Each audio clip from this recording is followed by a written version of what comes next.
Corona virus जा 300 case साम्हूं आया आहिनि। 3 ॼणा ज़िंदगी जी जंग हाराए विया। सिहतयाब थियण जो अंग 1,15,415 थी वियो। वॾे वज़ीर मुराद अली शाह कोरोना सूरतहाल जे हवाले सां पंहिंजे बयान में चयो आहे त 24 कलाकनि दौरान 10,000 कोरोना टेस्ट कया, जिन मां 300 ॼणनि खे वायरस ज़ाहिर थियो आहे।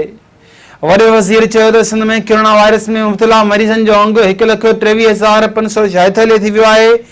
24 कलाकनि दौरान 3 मरीज़ फौत थियण खां पोइ वायरस वॻे फौत थींदड़ जो अंग 2,262 थी वियो आहे। वॾे वज़ीर चयो त 24 कलाकनि में 450 मरीज़ सिहतयाब थिया आहिनि।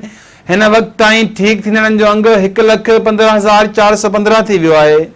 मुराद अली शाह चयो त कोरोना जे 245 मरीज़नि जी हालत गणिती जोगी आहे, जिन मां 44 वेंटिलेटर ते आहिनि। कोरोना वायरस जे मरीज़नि जो मुख़्तलिफ़ अस्पतालुनि में इलाज हली रहियो आहे।